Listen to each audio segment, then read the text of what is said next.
Focus. We're gonna try this again. Is that tumbler too loud? Can you hear me? Maybe I'll just shut it off.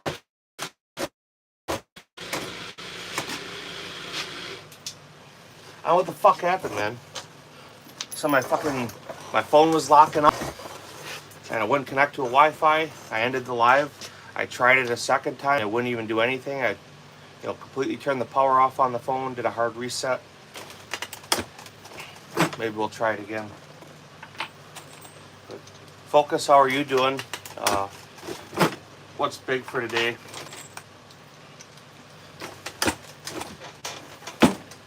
Pretty sure I told you what was going on, but what I'm doing is I'm working on some 40 cal. It's been a long time since I loaded. I don't have anything set up for a turret press or a progressive. So this is going to be all single stage, but I only got a couple hundred bullets anyway.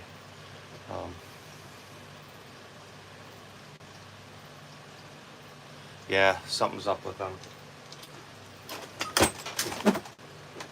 Anything they can do to make it harder on anybody related to like 2A stuff. Honestly, it's gotten pretty sickening.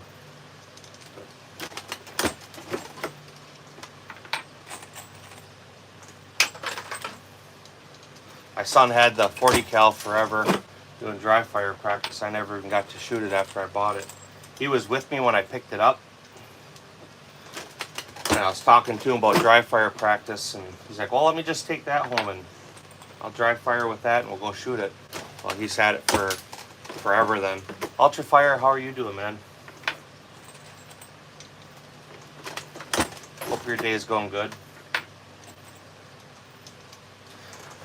You're a solid dude. I was watching some more of your stuff last night, and you're a very well-spoken individual. So I thank you for that. Nothing much, bro. Just waiting for kids to go to school. Yeah, mine are in school till 3. I think my daughter's done at 3:30 and Gage is done at 3:45. So don't call me radio. How are you doing, man? How's your day going? Appreciate you stopping in. Yes, that's not bad. My stuff will do really well, and then it'll die out. And it'll do really well, and it'll die out. And it is what it is. Just keep posting. When you post a video, always take the same video and push it off like 3 or 4 months and schedule it out again. Because sometimes you'll post the video once or twice and it'll do nothing. And then all of a sudden, for whatever reason, it'll take off. I don't understand it. I wish I did better understand how their shit worked. So I'm gonna work on 40 cal on a single stage. So this is great. I bought a Tactical Sport Orange 2 in 40 last fall, and my oldest had it.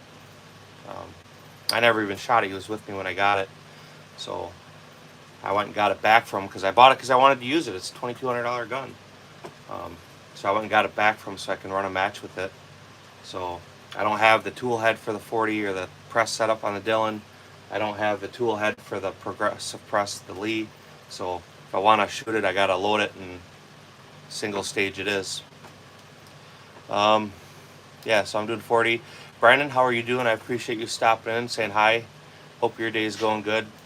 But yeah, Desert Ammo, I appreciate you stopping in too. Desert Armory. Yeah, Armory, I'm sorry. Don't call me radio. Are you in Texas? I think I saw something, one of your videos, Don't Call Me Radio, about Texas. I know I commented on your video last night, that D-Boss Firearms, they're literally 7 blocks from my house. They're a very small shop. You wouldn't know that by their videos, but they're a very, very small shop.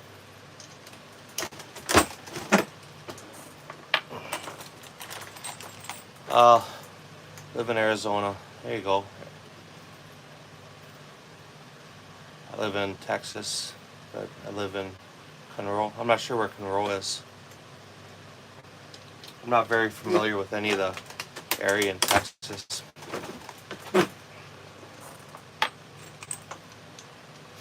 I was saying earlier, before YouTube decided to swing their little 2-inch dick around.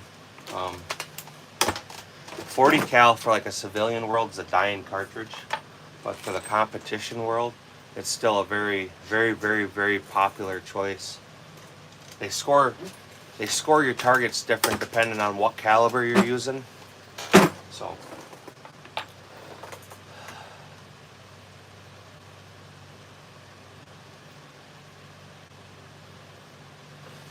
Kari, I appreciate that. I think we can all use some words of wisdom. Whereabouts, just for like reference, from Houston or Dallas or whatever, whereabouts are you from there? You don't have to give me, your street address. I'm just curious kind of what part of the state you're at. Cool thing with 40 cal versus like 45 is it uses small pistol primers, which I always have a lot of because I load 9. And the funny thing is for like powder charge, there's not that much of a difference in powder charges from 45 to 40 to 9mm. You use the same powders. So, yeah. Well, I mean, hurry up and finish.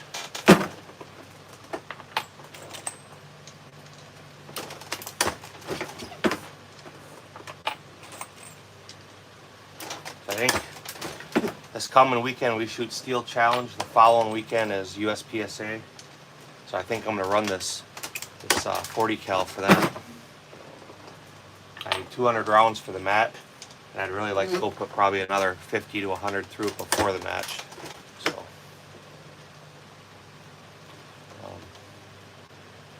yeah, get your lotion, man. Fucking wrap it off. Don't forget, hey,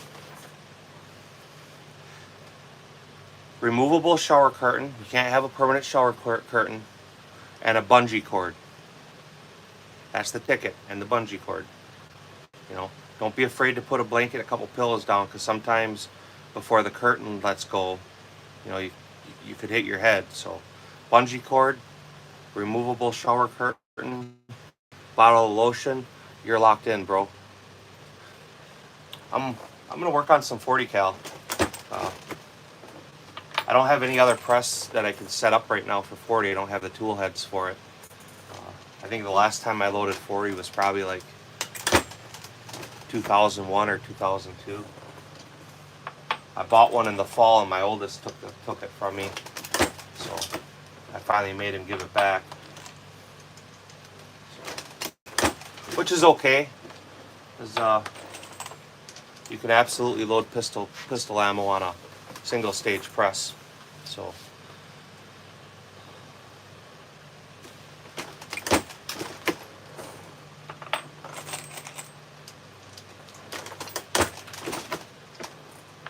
I think anybody that's going to come on a live or anything internet and talk about self-gratification probably already knows about the bungee cord and towel rod.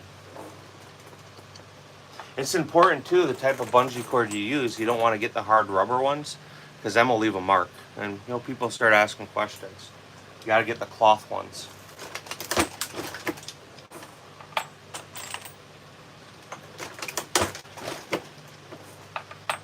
But I figured I'm going to be sitting down here doing these 40s, and if anybody's interested, I can show you how to set up the press and set up your dies, because this is all initial setup.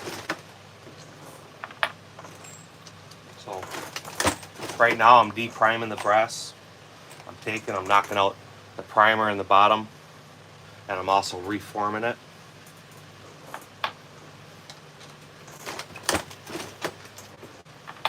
I'll finish this block of 50, do another block of 50. That'll give me 250 pieces of brass. I'll prime them, find the powder charge, and seat some bullets. So,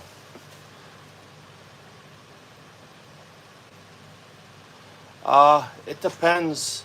It depends on how elaborate you get. You can spend a few $100s up to hundreds of thousands of dollars, depending on what you're doing.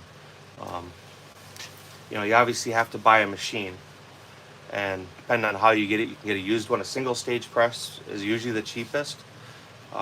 This is generally what most people use for rifle. You need a good scale, powder dispenser. If you're doing pistol ammunition, you just need one set of dies. There's nothing real fancy to it. It's a simple cartridge. It's a simple cartridge to learn how to reload. So I couldn't give you an exact cost because it depends on what kind of setup you would want. But it's not much. Probably not as much as you would think.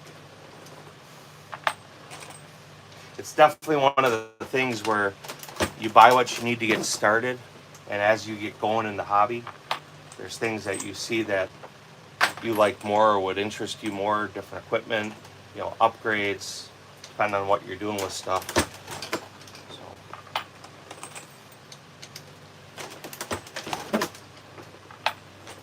like this single stage press, I bought this when I first started reloading in 2000, and I bought it used. It's an old Hornady press single stage, so it's 25 years old plus however old it was when they had it. And I think I paid like $50 for it. So I've had it for 25 years. I deprime all my brass on it for fiscal. I don't use the progressive or the Dillon for it. It always causes problems. So I deprime everything and size it on a single stage. Then I'll hand prime them. Then I'll run them through the progressive presses. But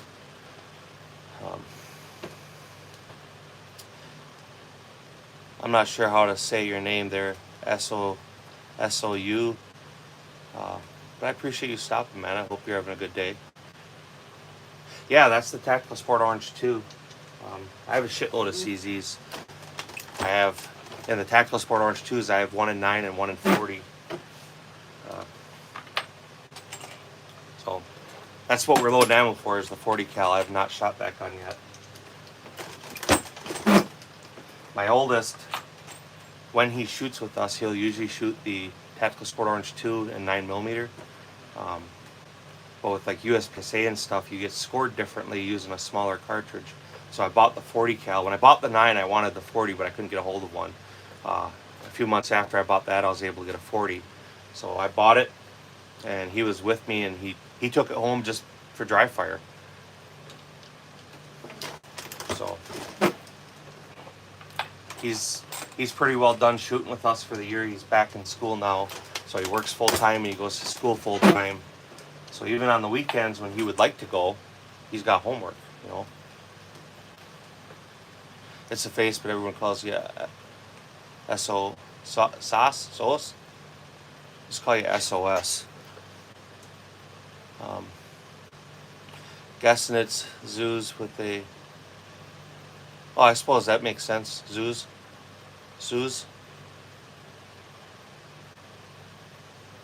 Yeah, very simpler. So, rifle, there's a lot of processes, a lot of steps you go. You got to size brass, check for your neck. There's a bunch of things going on.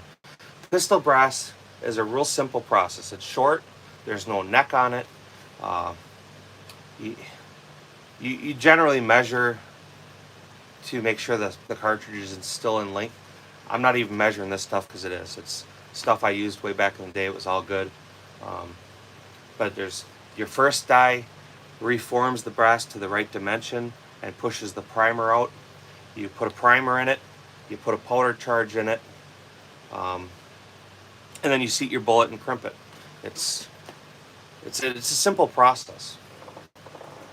So most people, like if you wanted to get started out reloading, buy a single stage press, buy a set of dies, you buy your case holder, and you're off and running. You'll be making ammunition within an hour and a half. Obviously you got to buy a book, right? You should always read the books. Every bullet manufacturer kind of has their own published data. Hornady has their own published data. Spear has their own, blah, blah, blah, blah, blah. So you read their information so you know what you're actually putting in for powder and stuff. Cinnabar, how are you doing? Appreciate you being here.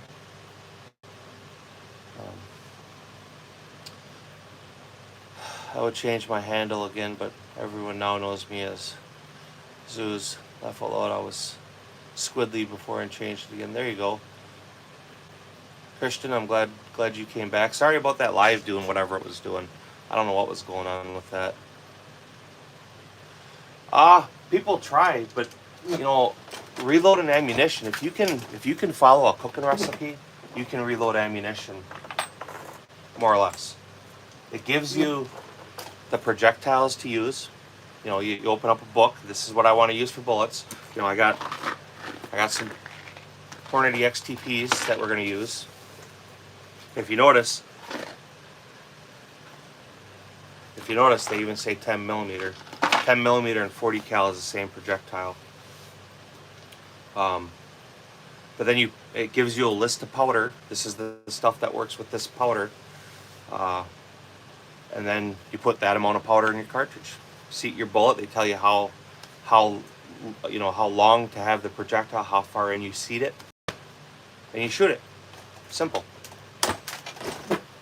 No, I'm loading ammunition. I'm not making the bullets.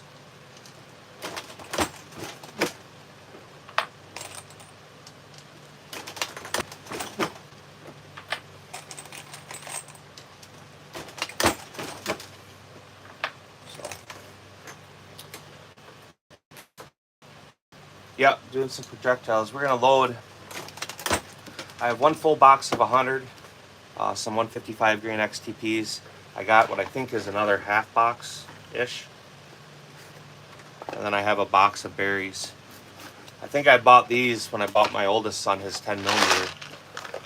Yeah.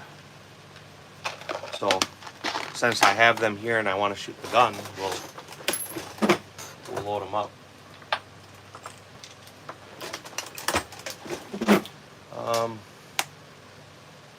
It depends on which one. Like the Dillon I have was like $3,800 by the time I got the automatic bullet feeder, the automatic shell feeder, the powder check die and stuff. You still had to buy a scale and a few other things. The Lee, that was donated to the channel from Lee Precision. They gave me that, so I have nothing in it. I've been working on the review for it. It's got some issues, but it's not the worst press in the world either. It just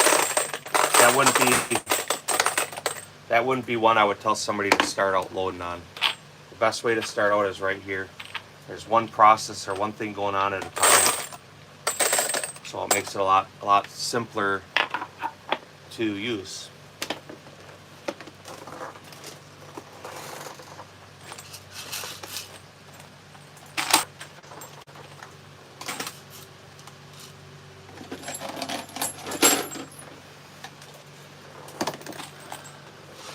So now I'm going to prime some brass. Ammo, how are you doing, man? Well, I'm glad you recognize things being gay. That says who you are, huh? Turned on by some old dude. Your two dads would be very, very proud of you.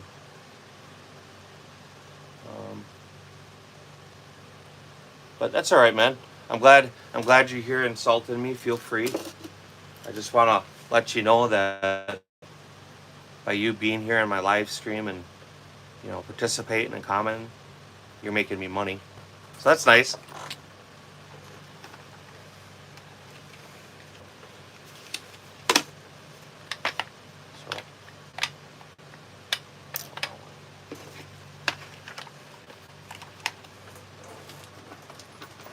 Yeah, ammo. I figured if you were gonna sit and do some loading, I'd just jump on a live with you. But going old school with these with that 40 cal single stage press. So figure out what tool head I need for the crimper. Or for that one. So this little thing is a Lee Auto Prime. This is how I put the primers in the bottom of the brass. You can use, if I were doing it on the Dillon, you can do it there or here, but I always have bad luck doing this process on press, so I always do it by hand.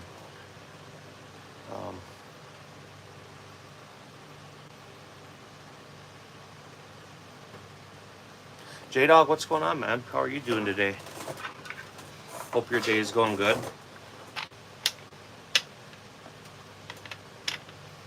I got my 40 cal back from my son, so I want to load some ammunition for it so I can shoot it. But yeah, people aren't smart.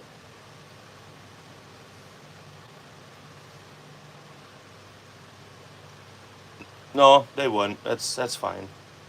Like I said, the live is monetized, so if they want to come on here and say stupid shit and just show their ignorance, that's cool. I'm making money off them, so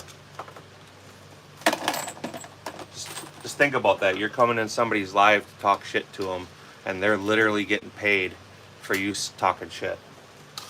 So, oh no, don't hurt my feelings. Please don't do that. You little. Yep.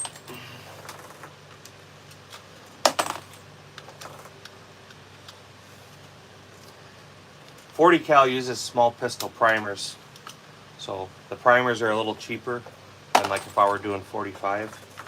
You actually use damn near the same powder charge depending on your bullet weight. From 9mm to 40 to 45, it's not much of a difference. I had some, there must have been probably 15 or so Federal small pistol primers left in here, so I'll use them up. Then I'm gonna switch over to some, oh fuck, are they from? Argentina. Got some Argentine primers, which were dirt cheap, so we'll use them. So you guys have, man, double tap that screen. So put a toilet seat on your head, and I bet views and oh, absolutely they would. You know, I could sit here and act like somebody's hurting my feelings too. Oh no, don't say that. Oh gosh. Oh no.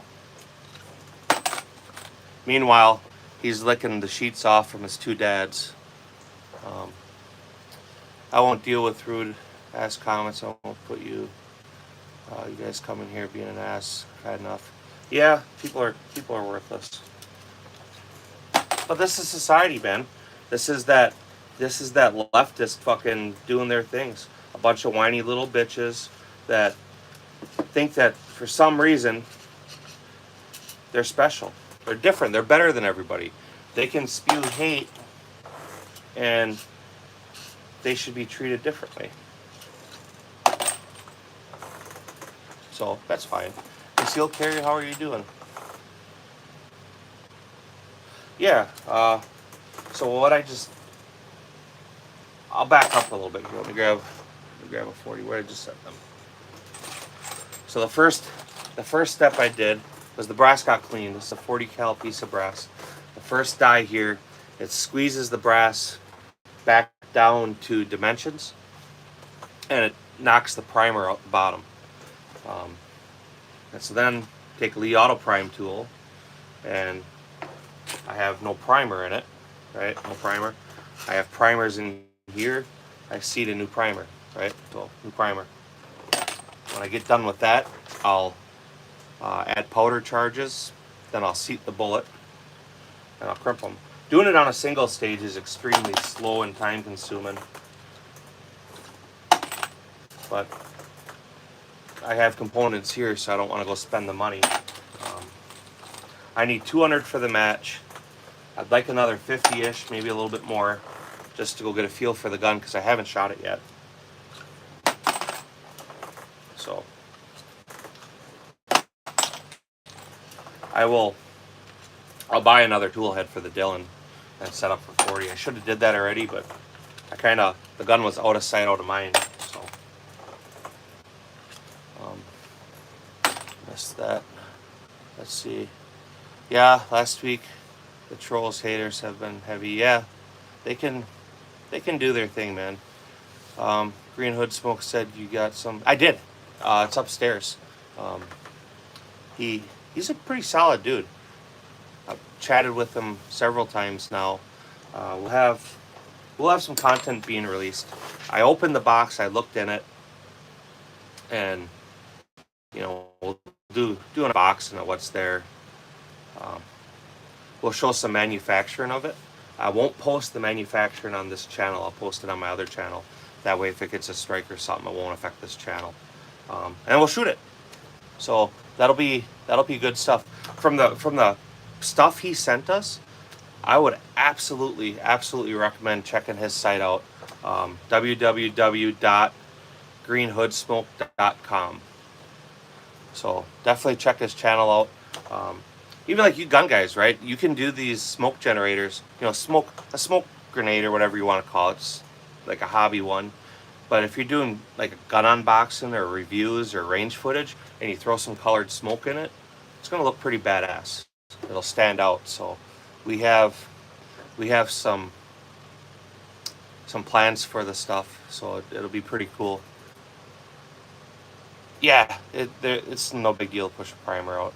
There's sometimes, depending on the brass, they'll crimp. Like a lot of the military ammunition, we'll put a crimp around the primer. So when you go to reload that cartridge, you have to remove the crimp. I think this was all commercial ammunition. So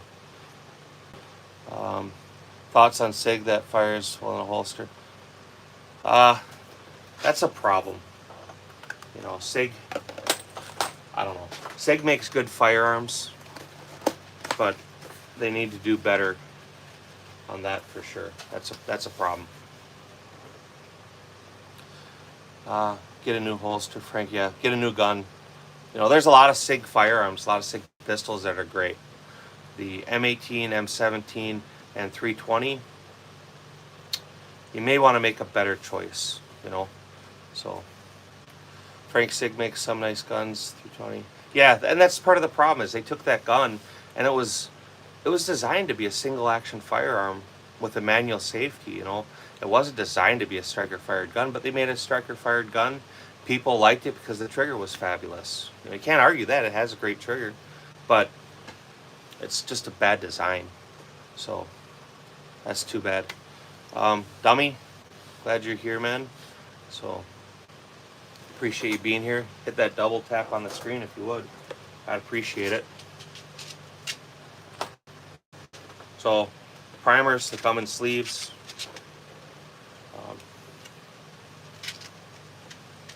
Just dump them in, shake them a little bit. When you shake it, there's little ridges in the tray. It's like almost like a gold pan. There's little ridges, and it'll flip the primers over so they're all facing the right way.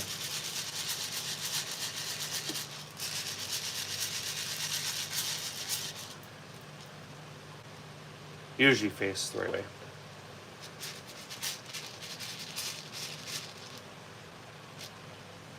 You always end up with a few you gotta flip over by hand, but most of them flip over.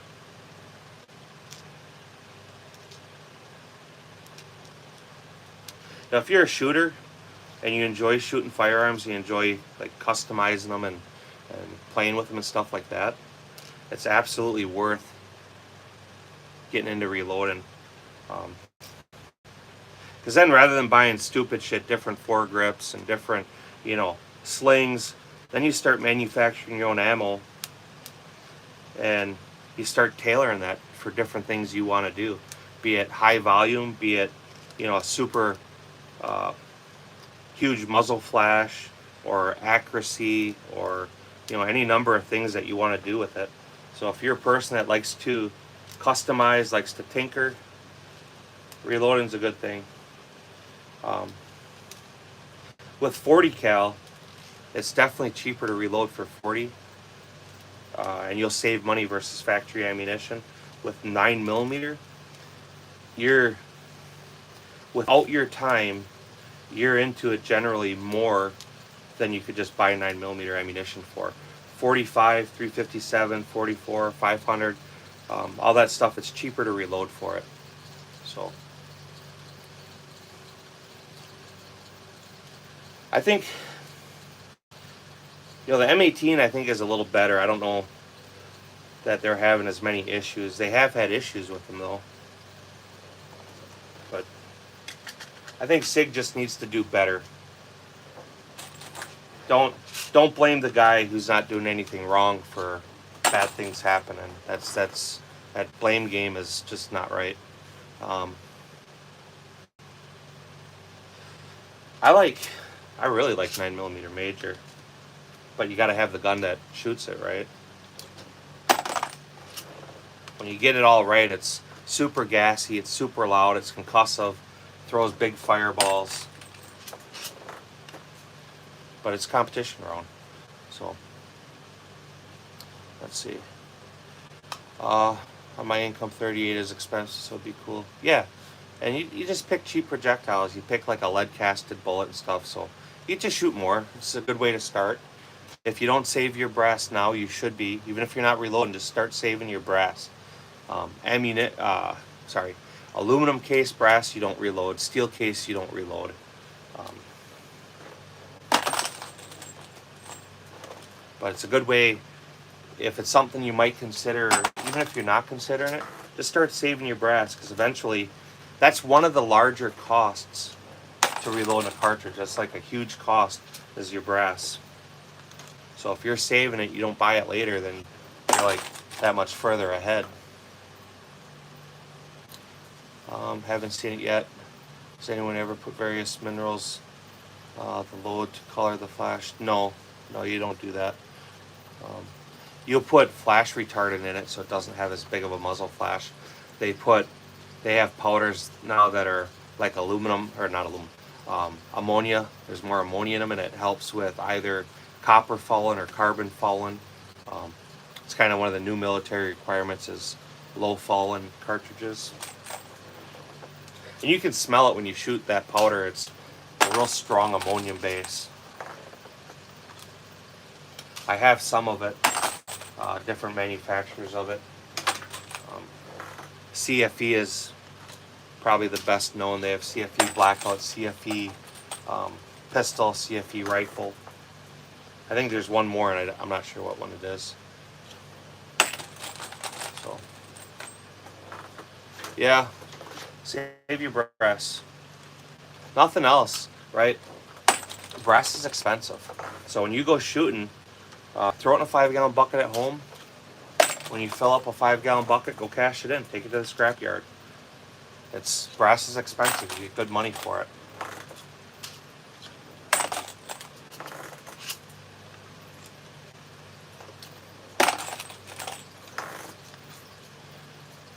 So,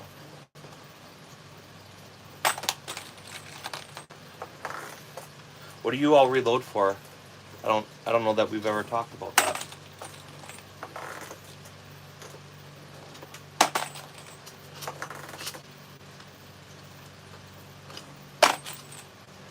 Maybe we have. I lose track sometimes. You start talking to so many different people that I forget if it's a conversation you and I have had, or if it's a conversation I've had with other people. Yeah, so that ain't bad.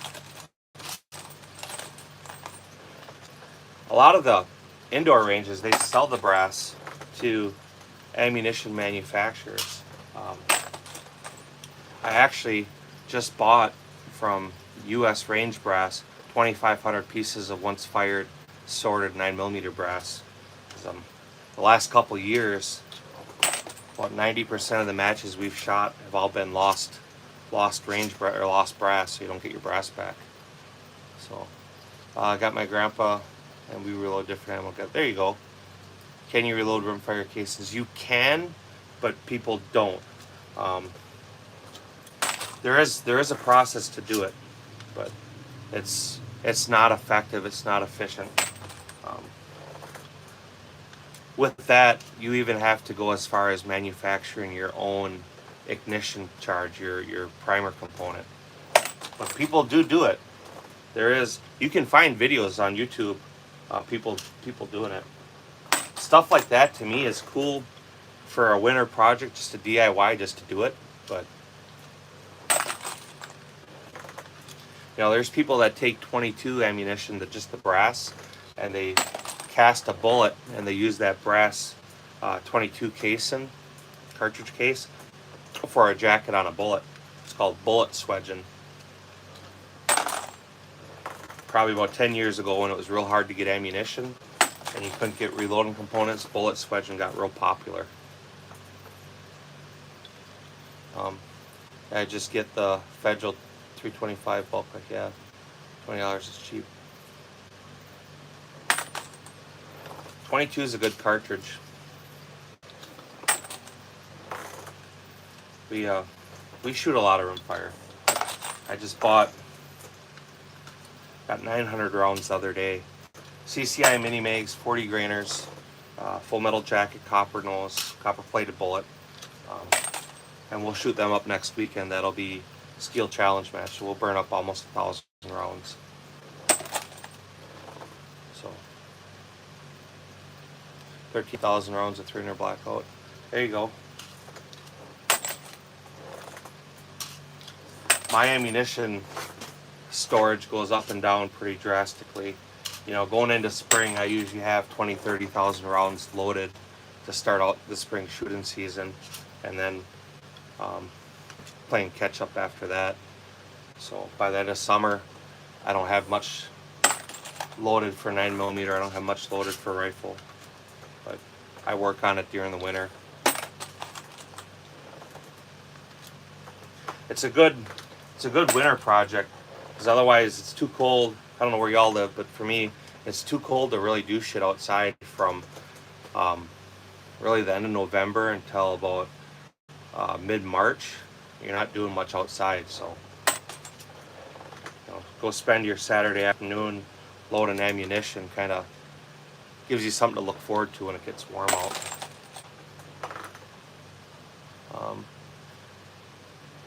In your basement, you have over 150,000 rounds. Yeah, that's a lot of ammunition. 10,000, 223, 3,000, 45, 5,000, 9mm just in case.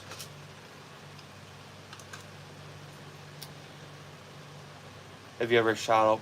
Yes, absolutely I have. I don't know how many Glock barrels I've replaced over the years. Probably 15 of them in my main gun. My 45, my 1911, I used to use that for competition. I'm on my third barrel in that gun. I have a whole stack of old AR barrels. I've probably replaced 20 or 30 of them in the last 25 years. Usually about one a year, burn out. So, depending on the ammunition you're using, how you clean it dictates how your barrel's going to last. Hotter the round, the quicker you burn up the barrel. Depending on what you're using for a projectile, dictates how you clean it. Like lead is soft, but it also falls out your barrel heavily, so you have to get in there with brushes. So rather than just using a wet patch and push out falling, you're in there with a brush scrubbing on it. So cheaper to shoot with lead bullets, but it's also a lot more extensive for cleaning. So usually use a case gauge as a good indicator. I'll tell you how much erosion's in it, or a throat gauge, sorry. And two, when your accuracy falls off, either when your bullets start keyholing or losing stability, or your gun would shoot like a 1-inch group at 10 yards or 15 yards. Now you're shooting a 2 or 3-inch group. It's probably time for a barrel. In a pistol barrel, you'll see 20, 30, 40,000 rounds on up. I've seen people put over 100,000 rounds in a pistol barrel. Now they're not as accurate, but for what you're doing with it for playing in a game, it's fine. I've seen barrels get smoked up in just a couple thousand rounds. Shitty barrels, So let's see. I'm 80 and no one ever asked to try a gun until I bought 10-ounce Kel-Tec. I can't believe how light it is. They hit a 21-foot target. Smile and ask how much. There you go. Nobody can take anything away from Kel-Tec. Some of their stuff doesn't really do it for me, but the thing I can say about Kel-Tec that a lot of other companies aren't doing is they're trying to innovate. They're trying to do their own things, So yeah, you can get a barrel from Barstow Barrel, or CZ Custom Manufacturers barrels. So them would be the two places I would go. I would probably tell you to look at Barstow Barrel first. CZ Custom Barrels, they make really good barrels. They're made in the U.S. here, and they aren't a factory barrel. They do upgrade it a little. So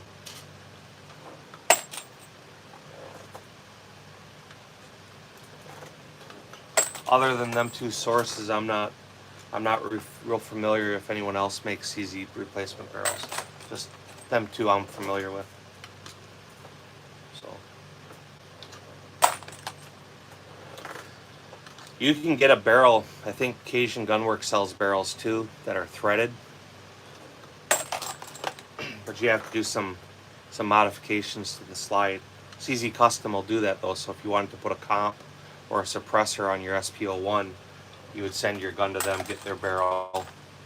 And I don't know if they use CZ Custom barrels or if they make their own, but that would be an option.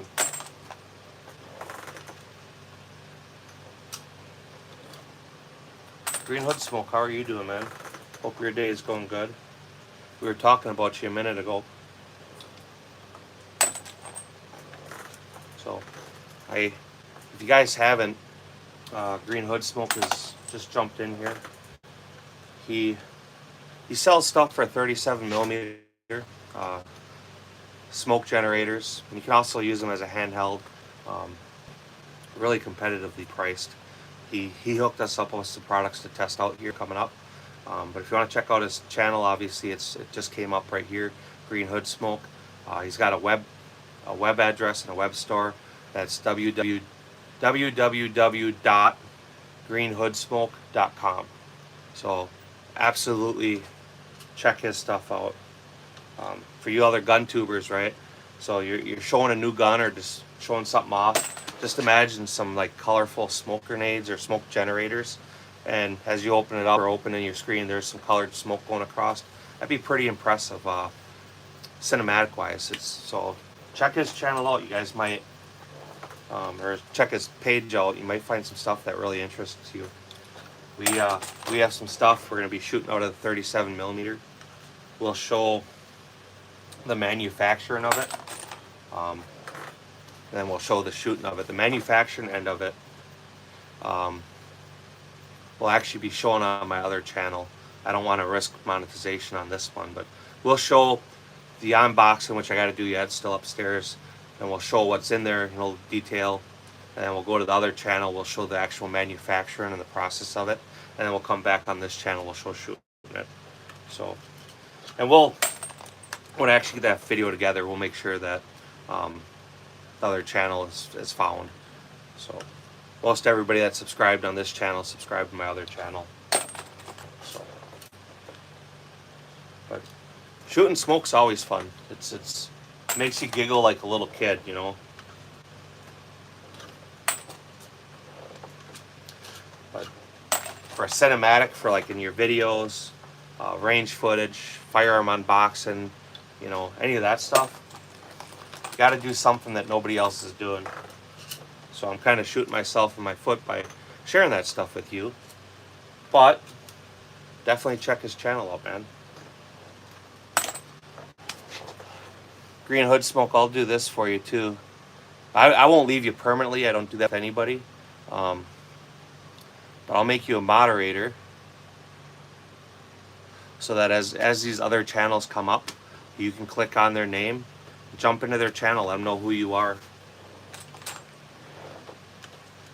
That gives you the ability to connect with some of these other channels.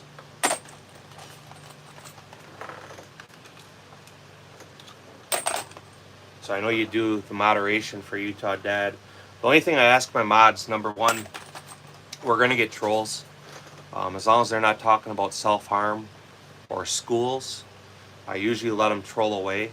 The channel's monetized, the live stream's monetized, so they want to hang out and troll. That's just making me money.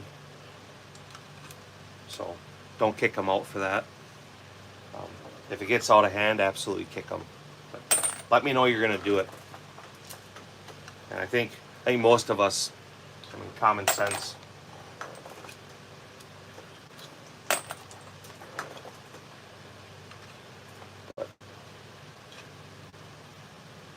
Yeah, and that's the thing too. You can make it how you want it. You can load them so that you have more of a lift charge, less of a lift charge, more smoke, less smoke, color changing. You know, he's got one on his channel where he goes from blue to a purple, and it almost turns like a gray. But stuff's fun, man. If you got kids, it's cool home science DIY stuff. You know, any of the home DIY stuff is always fun. Same reason I load ammunition. Gives you something to do when there's nothing else to do. I'm not a video gamer. I'm not one to really watch a lot of TV. So it just entertains me. It gives me something constructive to do. Did you see I got the equivalent of a strike on Instagram, but they walked back? No, I didn't see that. What'd they give you that for? Effie, have you ever tried the Vortex Crossfire too? No, I haven't. I have. I'm trying to think what it is. A Strike Fire or something. It was one of their early red dot scopes, similar to like an aim point. It was given to me, so I didn't pay for it. It was given to me by a friend. It wasn't like they gave it to me, but I didn't care for it. It wasn't very bright. And I don't know, I would never want to spend my money on that. But Vortex makes good optics. Like, you know, they're located in Wisconsin. You know, they're down in southern Wisconsin. They have a great facility. They're really cool people. They're huge sponsors in the state and nationally for competitions. So they always give up optics. They give gift certificates. They do everything. They have a fucking incredible law enforcement military discount program. You're talking like, if you show credentials, you get like 60 to 70% off of products. So they're a good company. A lot of their stuff has no questions, no bullshit warranties. So if you break it, you send it to them, they take care of it. If it's a discontinued model, they generally will just upgrade you. So there's something to be said for that. That was why, like, when I bought the optic for Gage, that I bought him a Vortex, because of all them reasons, you know. I think they thought that I was trying to sell because I put 9mm 124, but I won the appeal. There you go. Well, hopefully they don't start their bullshit. I like Instagram. Obviously my channel is real new there. If any of you here want to follow on Instagram, same channel name, FB Ordnance. But I like the fact that I can post footage of my daughter shooting. You know, anywhere else I can't. I got to be real careful. Like, even on this channel, if you can see the side of her face or the front of her face, I'll get a strike. On my other channel, I post her on that. They leave that channel alone for now. So when I post footage of her, usually I post it on there. So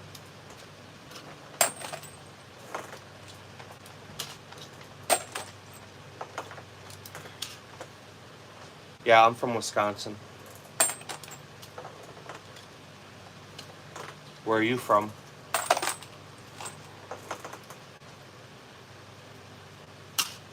Yeah.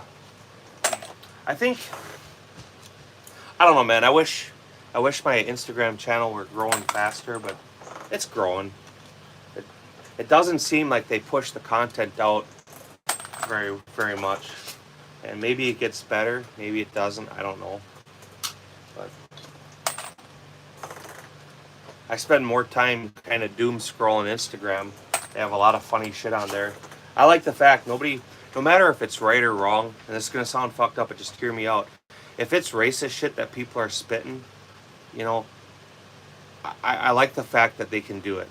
Not because I agree with the message, but the fact that they're allowing free speech.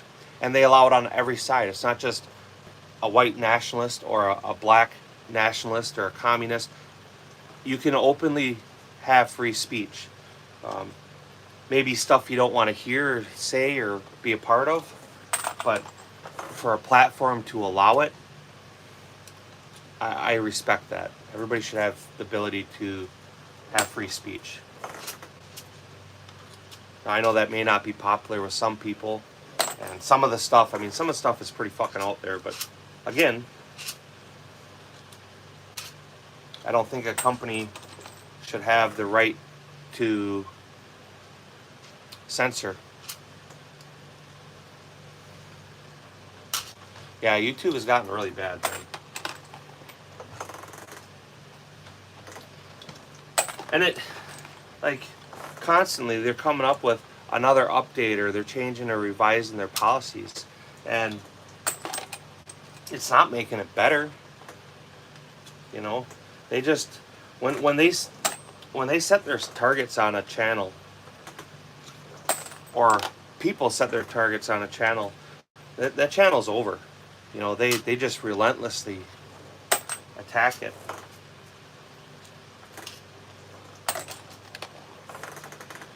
So it's bullshit.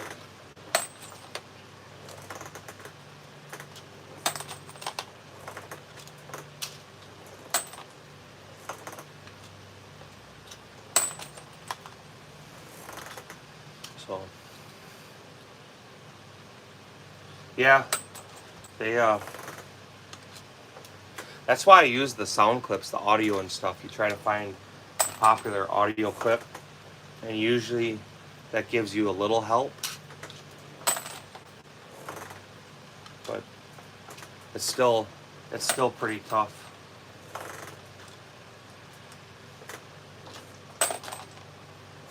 And it shouldn't be that hard, you know. Funny thing is with YouTube, the people that are doing shit the right way, they're the ones that are getting hit with stuff.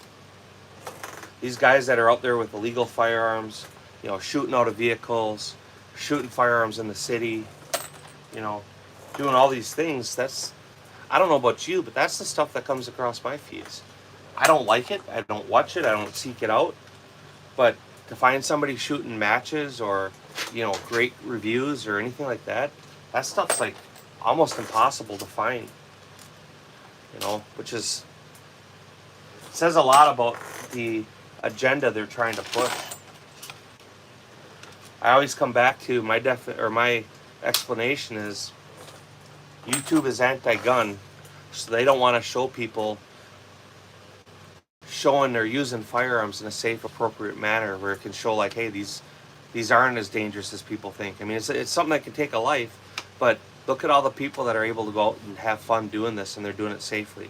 They don't want people seeing that or getting that image that, hey, maybe we were being lied to. They want to show bad examples, so people that are maybe on the fence, like, oh, there's good purposes for guns. If all they ever see is bad examples, then that's how they think it is. That's how they think everybody is, you know.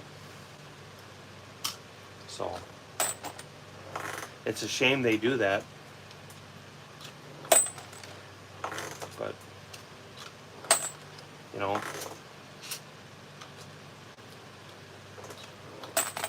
TikTok is even worse. TikTok is even worse than YouTube, which is really fucked up. I post videos on TikTok of gun shit and I'll get one view. I'll have people go into my channel looking for the videos and they can't even find them. I have to go into my video and send it to them for them to be able to find it. And that's fucked up.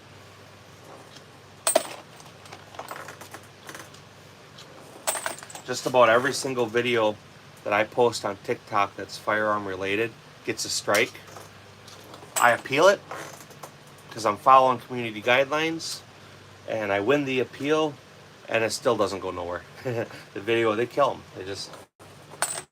Now, a normal person would say, why should I waste my time posting on TikTok then? I do it for the sole purpose that they're anti-gun, and it's kind of my way of saying, fuck you. I won't be silenced. You may suppress me, but I won't be silenced.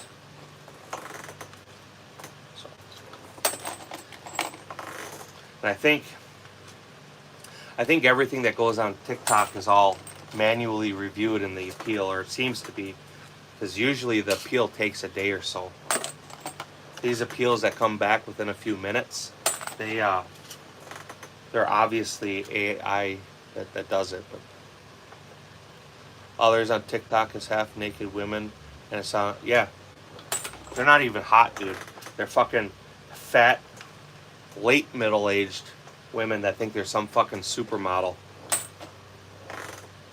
They're the type of chick that if I were using a dual bathroom, I wouldn't even want to sit on the toilet seat to take a shit. There's fucking skanks. But whatever, you know. Old, fat, married white chicks that have self-esteem issues need a little attention too.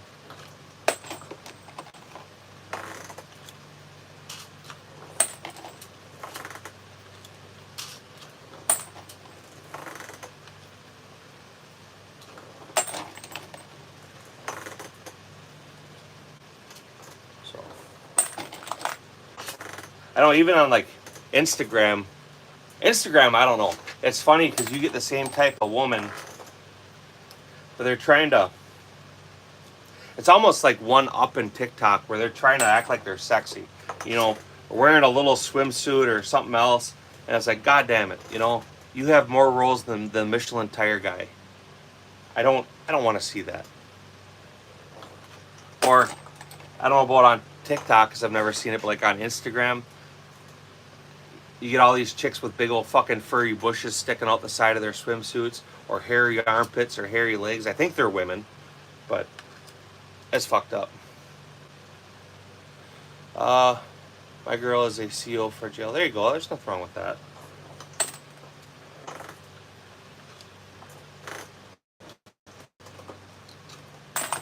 Everybody has to work, right?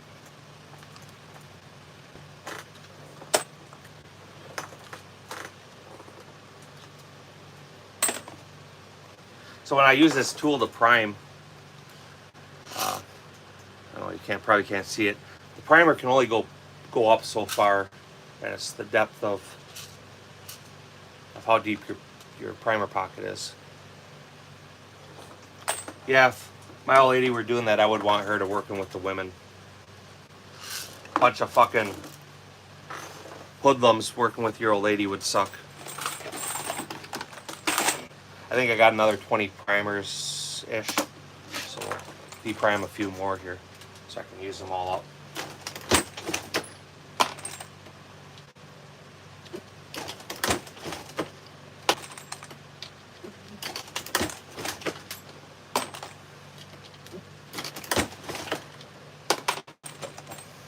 Ammo, do you shoot? When do you shoot? Tomorrow, right? You shoot on Tuesday nights, Thursday nights, and then the weekend? Is that the schedule you've been doing? She wouldn't take their shit. She would black their, yeah. Well, being a CO is hard, you know. You're not dealing with upstanding members of society.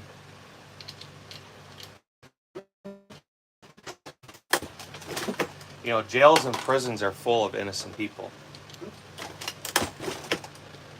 And it's funny, when you go to jail or you go to prison, you're reformed.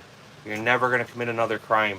And then you get out, and within an hour, you're usually already committing a felony, getting dope or something. But whatever. I mean, it happens.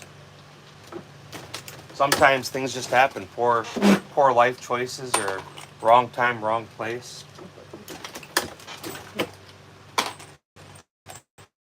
I'll tell you, if you get in trouble, just like a little kid, you're never more sorry about doing something wrong as when you hear that cell door clang, clink. You'll never be more sorry for whatever you did until that exact moment. After that,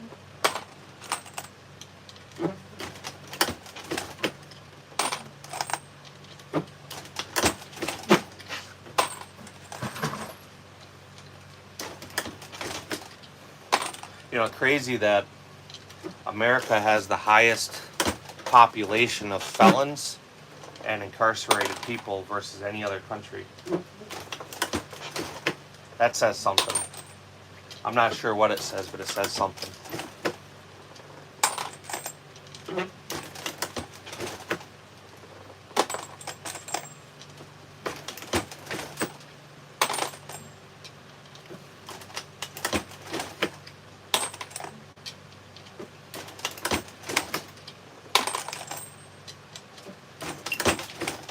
enough now.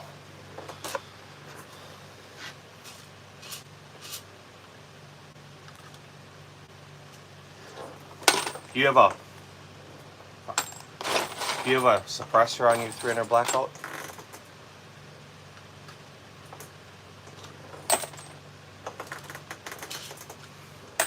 I'm lazy. I took off a couple days last week, and I'm taking today and tomorrow off. I don't know about Wednesday or Thursday or Friday yet. What suppressor do you have on it? I haven't made any. I'm still I'm using up what I have left in here for primers, but that's what's deprimed, sized, and reprimed. So a couple more minutes, I'll be cranking out some rounds. Like I said, a single stage press is slow, so it takes, you can probably load start to finish 50, 60, 70 rounds in an hour. The Lee press, you can load about 1,000-ish in an hour. The Dillon press, you can load a couple thousand in an hour. So, but this is why I started the live, because I'm going to be sitting here for a while.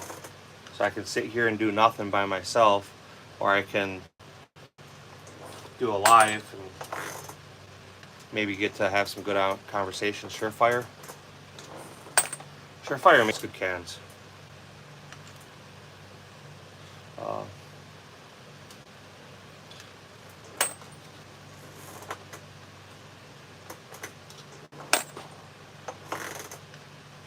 Surefire makes good stuff.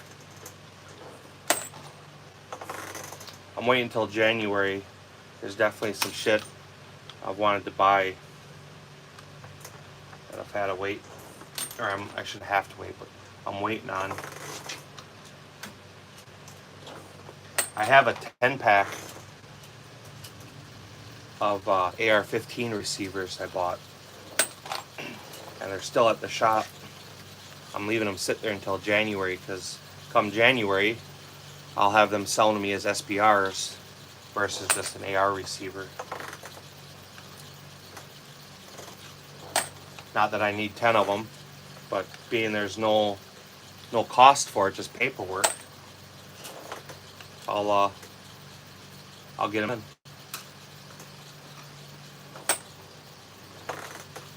So rather than taking in receivers I already have and doing the paperwork on them, I'll just leave them the way they are and just put new receivers together. Oh, I got 6 more.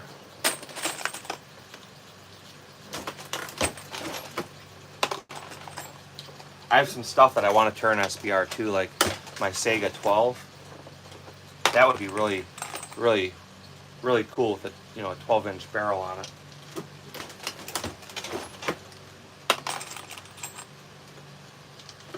I wanted to do that modification for years, but I never did.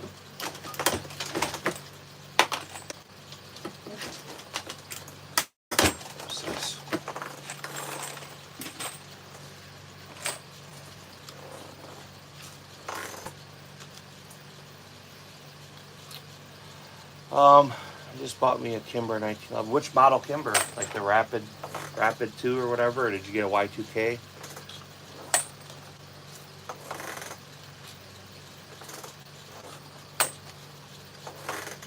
Kimber's had issues with quality over the years, but they make good guns and they come in at a very, very, very attractive price.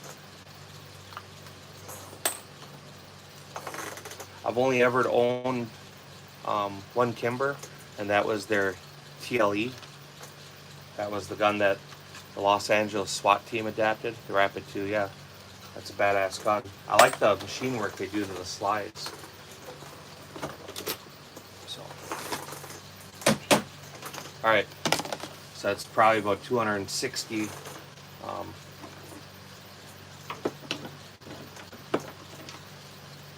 40 cal casings. So now we can get rid of this die.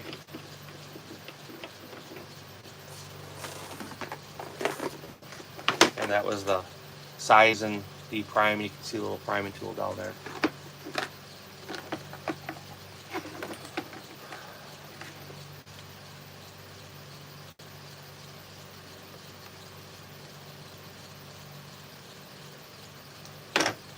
Forgot. Now I gotta flare all the casings. I usually do that process there, but I gotta do it here. So now I gotta take and I gotta expand the mouth of the case.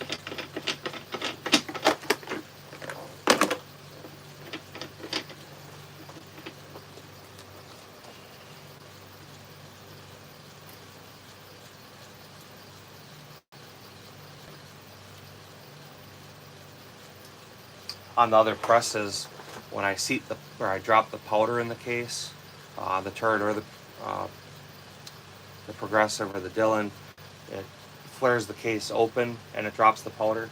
When I'm doing it this way, it's another step I forgot.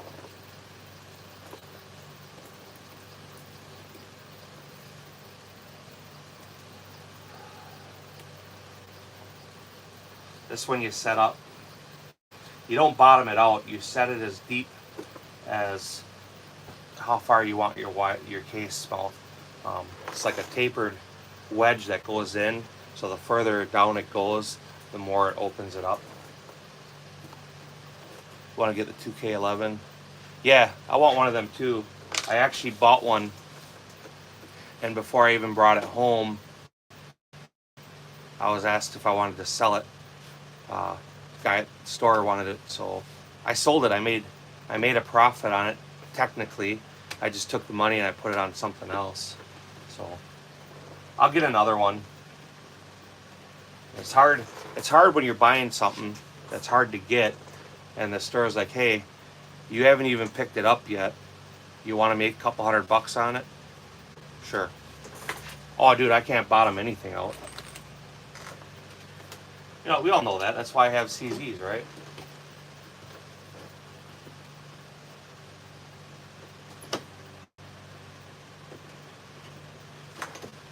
So if take a projectile, you see it, and then the 40 case, it doesn't go in. Yeah. So you have to flare the case mouth, and then it'll drop right in. So not quite, a little bit more.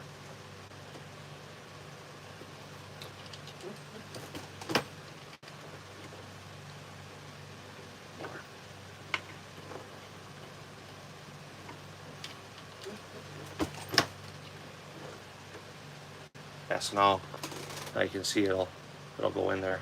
Okay.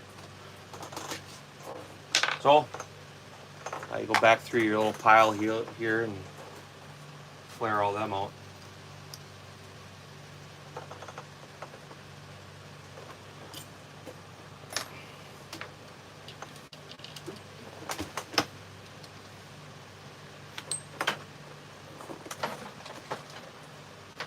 Orange Smoke, how's work going today, man? Making it through?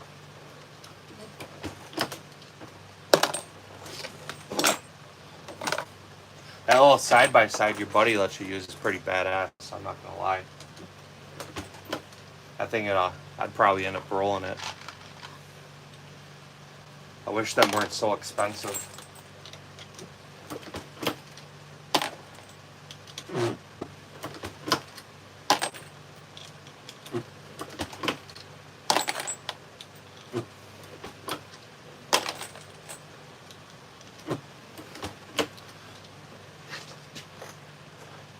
Yeah, they're hard to get. That's not the first time that I had something I was getting and someone wanted it, so I got rid of it. If it was something I needed, right, then I wouldn't do that. But if I can make money and I never even brought the thing home, then that's like a no-brainer. ordered a Gerson Match X, so it's a 2311. They're cheap.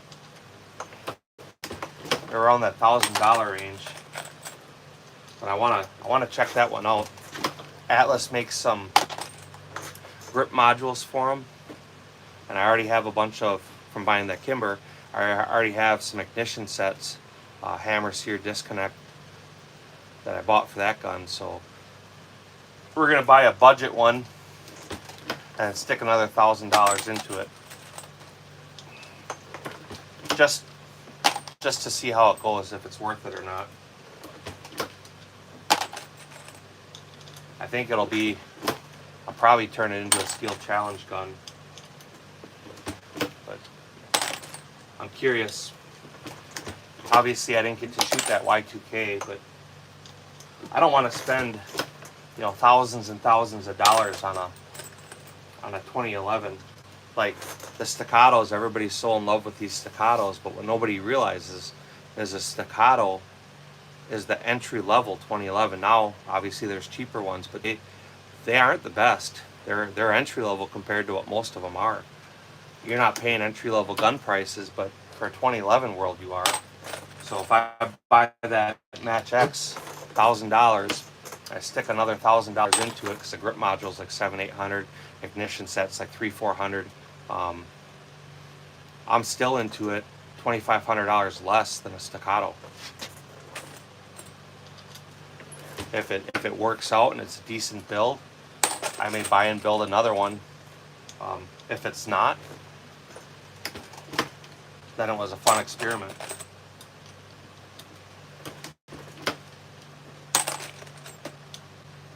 I'm personally not a big fan of staccatos, but I do like 2011s. I really like the Infinities and the Atlases and a bunch of these other ones. I was trying to get the Alpha Foxtrot Romulus, and nobody carries it anymore. In spring when I was looking at them, there was several vendors that carried them, and they stopped carrying them. I don't know why. I don't know what happened, but nobody carries them anymore. The other one I'm looking at, and I may get it too just for comparison between the two, is that Mac DS9. Again, just for something to do. That's more just curiosity and, you know, giving it the college try. But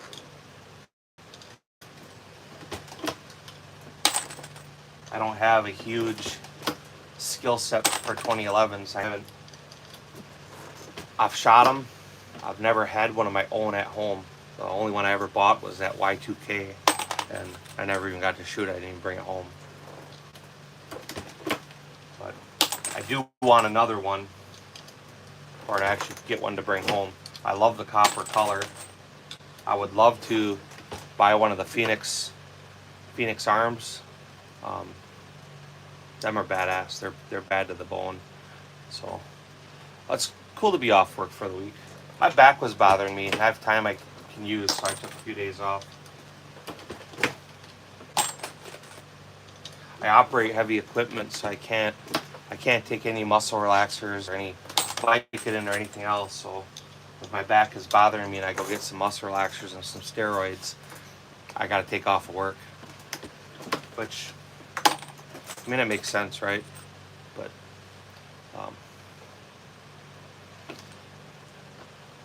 carry the 19X, and I own 43X and 23. What generation 23? I don't have a 19. I want to get one. I like them peanut butter ones. It's kind of like a hood meme gun. I think though I'd probably buy, when it comes time to buy another Glock, I'll probably get like the 47. But I have a couple 43Xs too.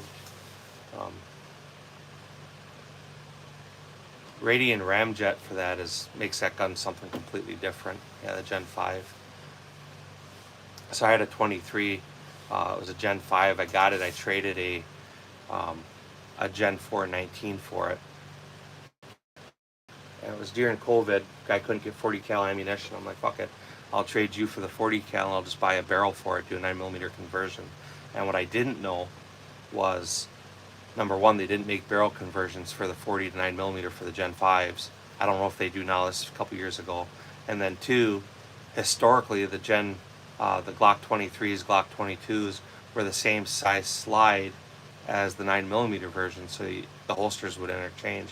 Well, the Gen 5 40 cal slides are different, they're bigger. So I wasn't able to get a holster for it, being left-handed, and I wasn't able to do a barrel conversion, so I ended up selling it.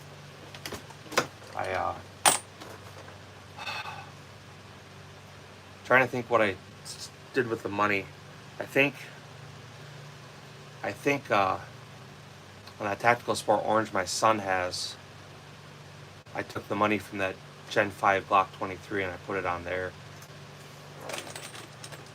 So I traded a used gun for a brand new gun, and then got rid of the new one. I never even shot that. So you're also left-handed. Yeah, it makes things a lot more difficult sometimes, especially finding good holsters and shit. It can be a real pain in the ass. Not to mention, like, you spend money on a gun, good money, and you have to go and modify it right away. You got to add an ambidextrous safety or a normal size safety on the right side of the gun, or, you know, just different shit. It's a pain in the ass. I can shoot right-handed. Obviously, I'm probably not as good or as fast, but I can do it. But it's awkward. Why would I shoot right-handed when I'm left-handed? I have several left-handed guns. I got a couple left-handed bolt-action rifles. I also have a couple left-handed AR-15s, and then I have that ambidextrous Springfield Hellion that you can switch left or right. But I would love to see, like, and I know they used to make them. I don't know if the company's still around, but there was a company that made left-handed 1911s. I think James River Armament makes left-handed M1As. Right, they were. I don't know if they still are, but they did. I looked at them. Kinda. I wanted one, but none of my kids are left-handed, so, you know, an AR-15, they changed the receiver and the bolt. Now they have a normal right-handed AR, but I didn't want to spend $2,500 on a straight left-handed rifle that down the road they would have no use for it. And because they'd have no use for it, it would be worth anything.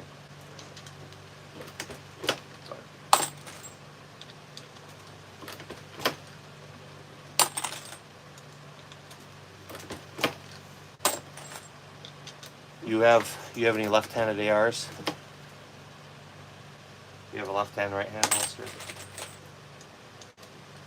You know, back in the day, like all my main holsters, I had a guy that he owned Mach 2 Tactical. He made custom holsters, Kydex holsters, and like even right now, with the exception of my race gear, my Glock holsters, my PCR holster, my Glock 26 holster, that's all stuff I had made years ago.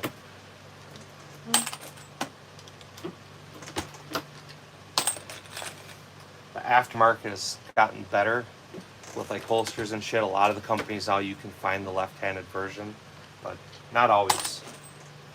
Especially if you add attachments. Like on my DWX, I can get a DWX holster, but when you want to add a flashlight to it, I could find them for the right-handed side, but not left-handed.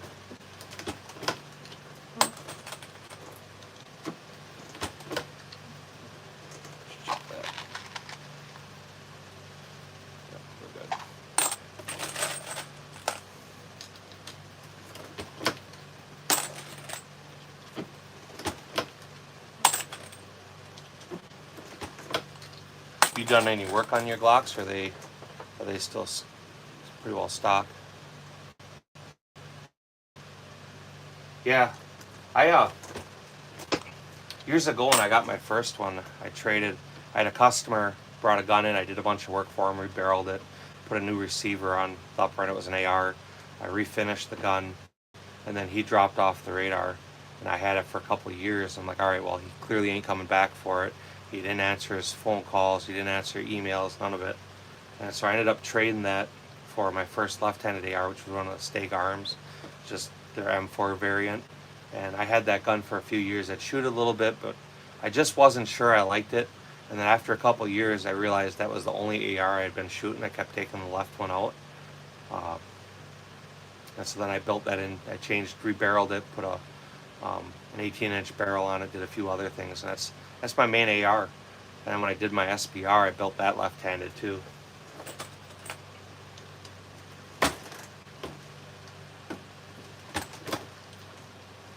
I do prefer to shoot a left-handed AR, although just like you, I can shoot right-handed ARs. It's fine, but I do prefer not seeing brass flying past my face.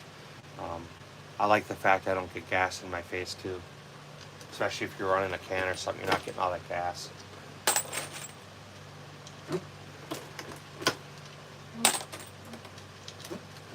My M1A, that's why I was looking at them left-handed M1As. Like, if I shoot a normal rate of fire, I don't get any gas. But if I start really letting rounds off quick with my M1A, I get all that gas right in my right side of my face.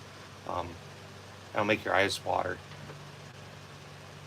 Yeah, that's why I bought that Springfield Hellion. There's not a lot of options out there for a left-handed guy shooting bullpups. Like the AUG, they have left-handed ones, or the Tavors, but you're paying extra money for that. And then it's just strictly left-handed, which down the road you're losing money on because there's not a lot of left-handed shooters. So when that Hellion came out and you could switch it, no cost, to switch it from left to right or right to left, I picked that up, and I really like that rifle. I don't like the trigger. There's two companies now that make parts for it. One is Jared, their trigger manufacturer. Trying to think of the other one, Blacktail Tactical or something. He's doing stuff. I've been in contact with him a couple times, and he's still working on his initial pre-order stuff. So, John, how are you doing, man? Yeah. I looked at that too. And it's actually an interesting firearm.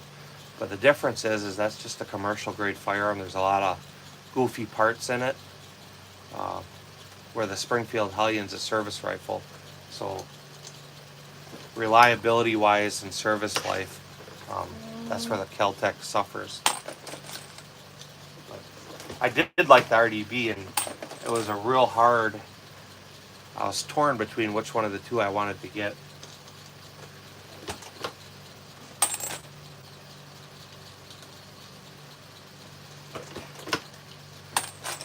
Aged like that RDB, but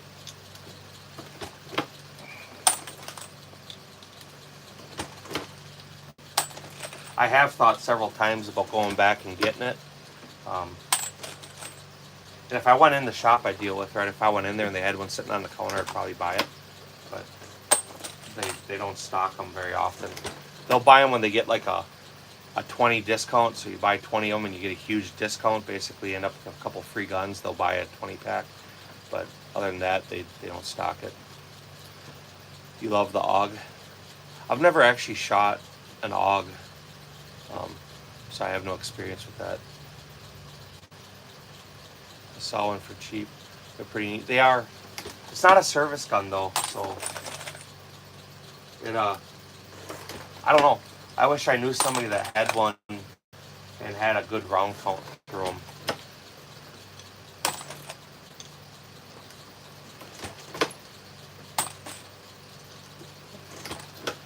That's something too, like the Springfield Hellion. They're pretty easy to do barrel changes on. I wouldn't even mind putting a shorter barrel on it. It's got the 16-inch. I didn't get the long one, but if I could go even shorter, that'd be pretty fucking badass.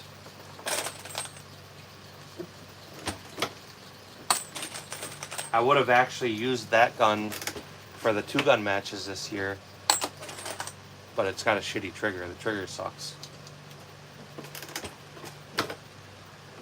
Dog as a bullpup is pretty good. There you go. Unfortunately, the New Zealand Army stopped using them. Yeah. That's a classic gun, though. That's cool to have in a collection. I was into it, like, when you buy the initial gun, you can get it left-handed or right-handed. But if you want to do the conversion, you know, so you can get the left-handed options or the other way, that's an expensive upgrade. When I looked at them, it was like $700-800. So you buy the right-handed one, you want to do the left-hand conversion, you got to drop another $800. That was kind of the deal breaker for me.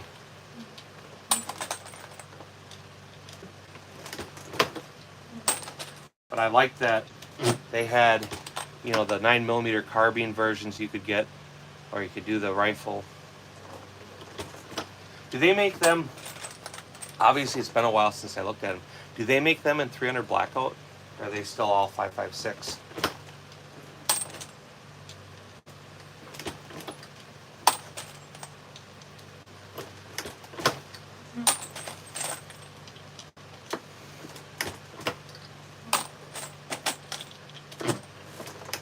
Still 5.56. I wouldn't mind one of them Desert Techs too. That would be another badass bullpup to have. Yeah, I'm familiar with the 9mm one.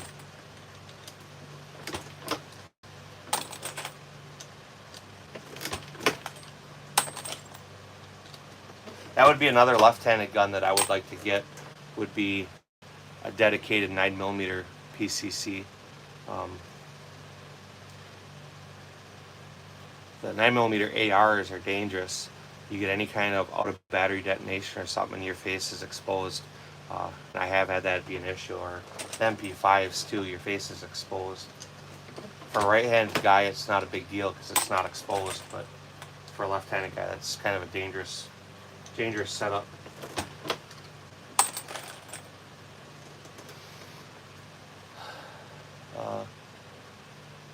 You want to get the 9mm one? They're cool. I mean,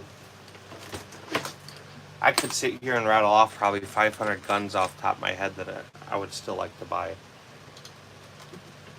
I haven't bought too many rifles the last couple of years. I bought my Bushmaster 2 years ago, I think now. I bought the PTR Thompson.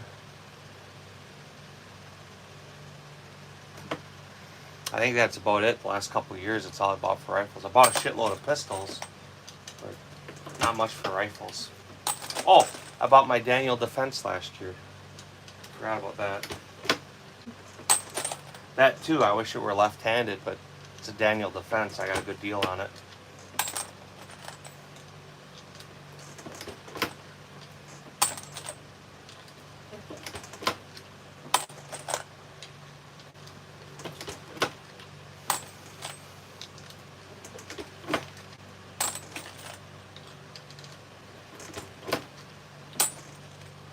I think I bought my AR-10. I think I bought that last year.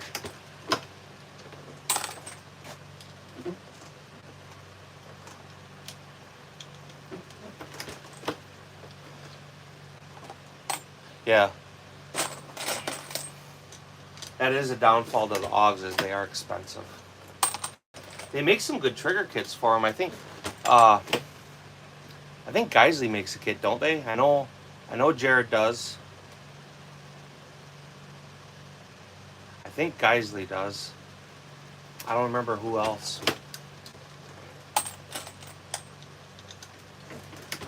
That's the only downfall to any bullpups, is most of the time they have shitty triggers. That's just the nature of the beast, but eventually, by spring, because I want to use that next year, I'll do that trigger upgrade to the Hellion, which will make that, it'll make it actually a really great gun. It's an accurate rifle, super accurate. Probably, especially for just a factory gun, it's probably one of the more accurate 5.56 rifles I own.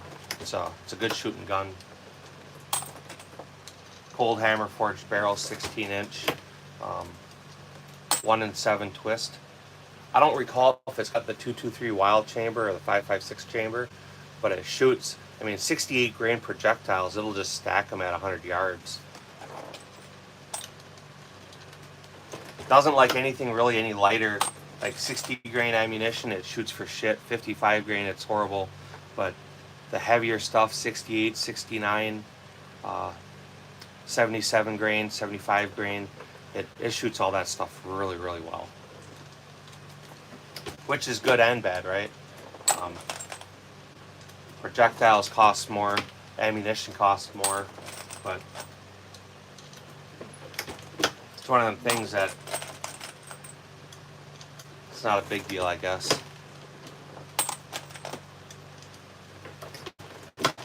I wouldn't even mind one of them. They have the new versions they came out with last year. They have an 18-inch barrel.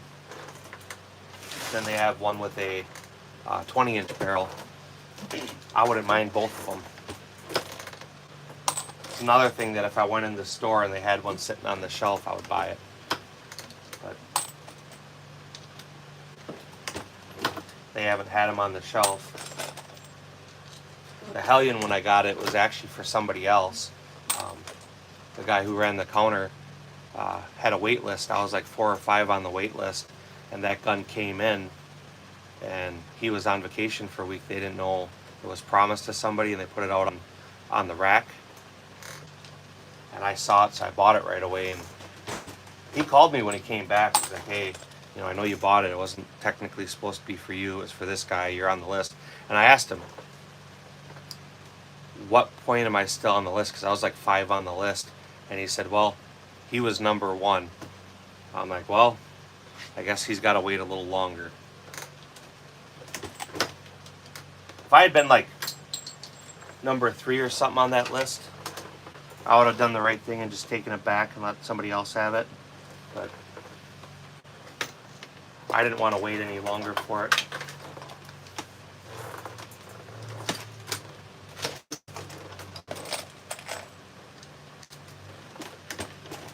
It's cool having a rifle like that you pick up and it's accurate.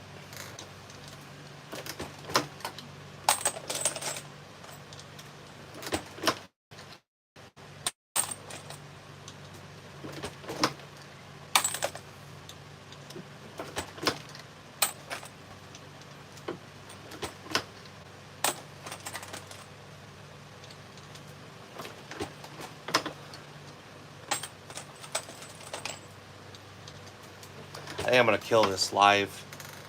It's just me and you in here, so